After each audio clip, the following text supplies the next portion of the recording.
This is Democracy Now!, democracynow.org, the War and Peace Report. I'm Amy Goodman with Nirmeen Sheikh. Before we talk about Modi's visit next week, I did want to ask you about Tilo, the young woman you referred to, who is a character in your book, The Ministry of Utmost Happiness, Arundhati, who has a lot of similarities to one you. She was trained as an architecture student. And talk about that. Talk about her place and your place in this novel. Well, actually, to me, Tilotma, is the fictional child of Ammu and Velita in The God of Small Things, had their story ended differently. She's the younger sibling of Estepan and Rahel. So, you know, I know her well, but I'm not her. But yeah, she and Anjum are in some ways, you know, women with such different kinds of strengths and moods, you know, and generosities, and very different in that Anjum is much more external in her expressions of pain or grief or joy or poetry, and what she wants to do. She's an extravagantly, outwardly expresses herself. And Tilo in the book is called the city, a country who lives in her own skin, a country with no consulates, a person whose quietness destabilizes people, you know, a person whose most intimate, whose signs of being intimate with someone is to not greet them, or you know, to not change her expression when someone she loves comes. So very different, but most of all different in their attitude towards womanhood. Like Anjum finds a young child on the steps of the Jama Masjid, and she just falls in love with her, an abandoned little girl, and she falls in love with her mostly because the baby just holds her hand and starts howling and isn't scared of her.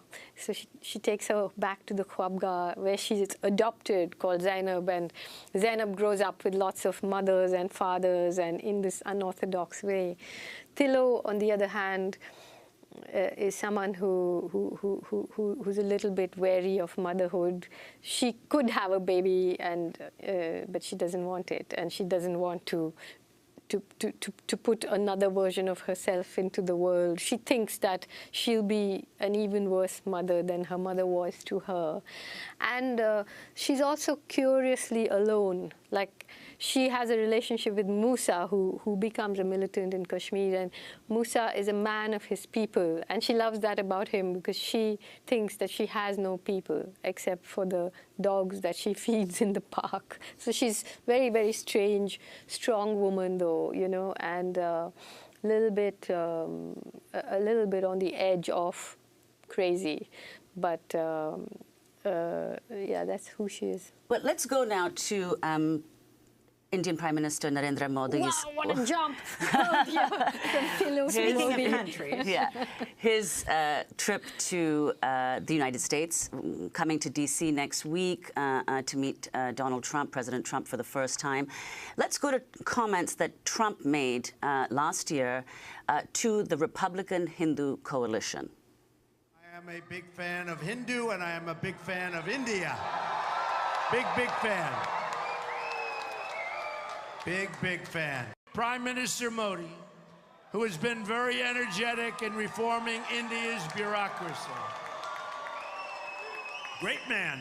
I applaud him for doing so, and I look forward to doing some serious bureaucratic trimming right here in the United States. Believe me, we need it also. So that's Trump speaking on the campaign trail to the Republican-Hindu coalition. And now, just recently, on the occasion of Trump's birthday, a right-wing group in India called the Hindu Sena celebrated Trump's birthday. So could you talk about that, first of all? And also, you know, a lot of people have been saying that Trump and Modi are very similar. But you said that there are very important distinctions between them. So if you could talk about that. I don't know whether it was this group that you're talking about or whether it was last year or whenever. There was in the same Jantar Mantar where much of this book is set, some people were celebrating Trump's birthday and they had a cardboard picture of him and they were feeding the cardboard picture cake. And some TV... It was just now, earlier this month. On the 14th. No, so I'm talking about an early occasion. Okay. And then the TV crew asked them what was happening and they said, oh, we are celebrating the birthday of Donald Duck. But, so it was very funny. But anyway, yes, there are, to my mind, very serious distinctions between the phenomenon of Trump and Modi.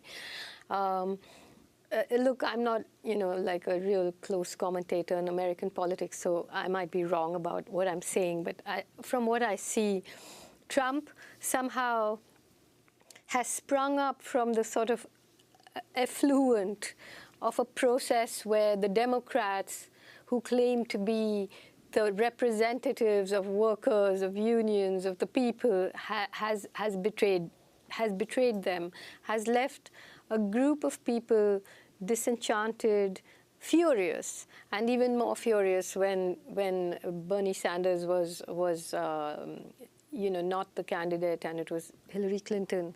So Trump comes in as a kind of outsider, suspected and mocked, perhaps rightly so, by the media, by American institutions. There's an inquiry against him. You see the big wheels, or what I call the deep state, also a little bit worried about him. Whereas this is not the case with Modi. Modi, as I said, is a product of the RSS that from 1925 has been working towards this moment. The RSS has hundreds of thousands of workers. It has its own slum wing, its own women's wing, its own publishing wing, its own schools, its own books, its own history. Its people are everywhere. The movement is from the ground. You have to give them that. They have worked endlessly. So Modi is the opposite of an outlier. He is someone who's right now the RSS is in control. The only thing is that the RSS is a little bit, I think a little bit worried about this single man who's taking all the attention, and maybe they are preparing an heir to Modi because he has destroyed government. It's just between him and what's on the street, So much of what government policy is being executed by vigilante mobs, and the bureaucracy, the party itself is being put into a corner, and it's just Modi and his lieutenant Amit Shah, and everyone else is humiliated. And then there is this whole, the great strong man and temples being built to him and so on. If you could create the meeting that will happen between Modi and Trump, as you've created the communities in this book, what would you make happen? What would help India, the India you want to see, Arundhati? It would help if both of them were sent to the frying pan park in Virginia with all the turkeys that are forgiven on Thanksgiving. I think, the meeting isn't going to help us because that's not the issue, right? The issue is that what do they represent and why? To me, it's not important to me to mock Trump or to say things about Modi, because the real question is, why are they, and you cannot dismiss the fact that they are people who have been elected democratically. So there's fire in the ducts, and that is the problem. It's just, they're both easy meat. They're both easy to laugh at. But I don't think it's a laughing matter, and the point is that someone like myself, I am in a position where one is in a minority of voices right now, and even though I'm a writer, and I don't necessarily believe ever that the majority is always right. So there's something very wrong going on, and that wrong has been created by the people who are criticizing Trump now. You know, so we do need to think about that seriously. You know that more. I mean, you've been following it, and you know that better than I. You know, and it's the same in India. You know, the Congress Party has opened every door, lit every fire. Now that is burning. We can't look at them as an alternative. They have been involved with massacres themselves. They have created vigilante groups themselves. They have created communal conflagration themselves. They're just the B team. So, you visited Edward Snowden in Russia with the actor John Cusack and with Pentagon Papers whistleblower Dan Ellsberg, who was just in our headlines today. What was that like? We have less than a minute to go. Oh, it was wonderful, phenomenal. I mean, most phenomenal to see Dan and Ed talking to each other about what it meant to be a whistleblower in the 70s and then now, you know. And to me, from the outside, I did wonder, you know, like how long is it going to be? You know, that was Vietnam, there's Korea, there's Iran. I mean, history just keeps reinventing itself. And again, today you hear them saying, oh, it's going to be a long war, you know. So, you know, one enemy of America turns into another, turns into another, turns into another, but the big wheels keep on turning, and we don't have enough Snowdens and Ellsbergs around. Well, Arundhati Roy, it has been a pleasure spending this hour with you. Of course, it wasn't enough, so we're going to do a short post show after, and we'll post it online at democracynow.org. Arundhati Roy is the author of the new novel, The Ministry of Utmost Happiness. She won the Booker Prize in 1997 for her first novel, The God of Small Things. This is Democracy Now! It's produced by Mike Burke, Dina Guzder, Carla Wills, Laura Gaddis-Diener, Sam Alcoff, John Hamilton, Robbie Karen, Honey Masood, Trina Nadura, Andre Lewis. I'm Amy Goodman with Nermeen Sheikh.